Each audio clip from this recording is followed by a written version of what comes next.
Puluhan petugas pajak resmi dipecat. Nih kayaknya Menkeu Purbaya tak ada ampun nih. Salam APBN, ambil positif, buang negatif, tonton videonya sampai habis. Ya, mau pecat, jadi pecat. Jadi mungkin dia nemuin orang lain yang menerima uang yang nanti diampuni lagi, dipecat, biar aja.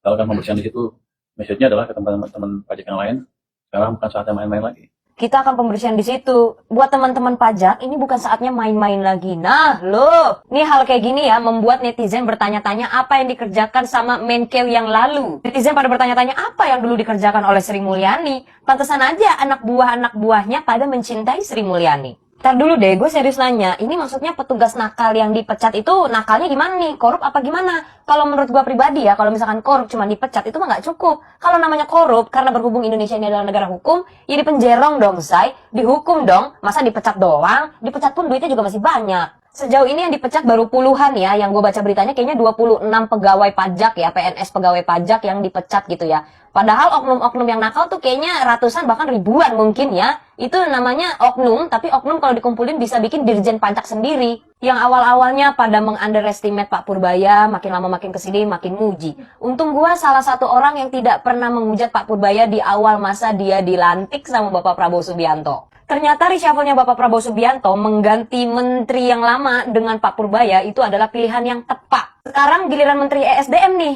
Presiden kita Bapak Prabowo Subianto yang terhormat nggak ada kepikiran untuk mereshuffle. Nggak ada kepikiran untuk ganti nih, ya kan? Biar bisa apple to apple gitu kalau mau disandingin sama Pak Pur gitu loh. Biar apa ya? Biar apple to apple lah, biar sepadan gitu. To be honest, gue baru tahu dan gue baru sadar ya, ternyata Menkeu itu powernya sebenarnya sekuat itu ya, bisa sampai memecat pegawai pajak. Lah, kalau powernya sekuat itu, kenapa Menkeu yang lalu diem-diem baik gitu loh, pelangak-pelongo, naikin pajak seenak jidat, terus menyusahkan, menyengsarakan rakyat kecil, naikin pajak apa segala macam. Giliran yang ini, Pak Pur, Menteri Menkeu yang baru ya, bisa dengan mudahnya memecat pegawai pajak. Lah, yang kemarin ngapain? Kata gue sama Pak Pur ini ya, Pak Ahok versi soft spoken tau kagak lu. Nah, buat anak muda kayak gue, kalau nontonin Pak Purbaya lagi speech, lagi pidato atau lagi apa gitu ya, memang kadang menteri yang satu ini nih oversharing gitu ya kan. 3 kata lucu, menteri oversharing 2025. Tapi nggak apa-apa Pak Pur, oversharingnya tuh jadi apa ya? Jadi merasa kalau Bapak ini juga adalah sebagai rakyat yang menyuarakan suara rakyat gitu loh. Karena Gen Z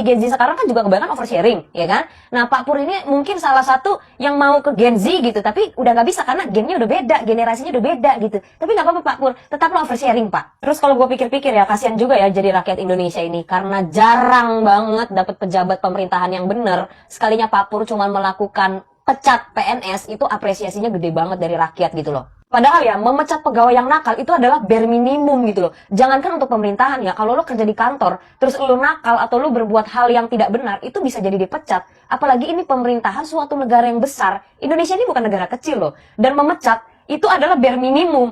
Bare minimum aja dipuji sama rakyat, saking rakyat jarang mendapatkan pejabat yang benar. Kalau kinerjanya kayak Pak Purbaya kayak gini ya, mau gaya ngomongnya ceplos-ceplos kayak, mau gaya koboi kayak, mau gaya barbar kayak, mau gaya Gen Z kayak, mau gaya apaan kayak, ya udah dah terserah dah, atur aja deh Pak Pur deh, atur deh. Ini satu menteri kayak Pak Purbaya ini aja gacor banget. Lu kebayang nggak kalau Pak Pur disandingin sama Bu Susi, disandingin sama Bu Retno, disandingin lagi sama menteri-menteri yang bagus gitu ya, disandingin sama Pak Ahok gitu ya. Beuh, cakep banget nggak tuh Indonesia? Udah hidup di Konoha mah gini aja. Kalau Pak Purbaya banyak yang benci, kalau Pak Purbaya banyak yang mau melengsarkan, udah berarti Pak Pur kerjanya benar. Gitu aja.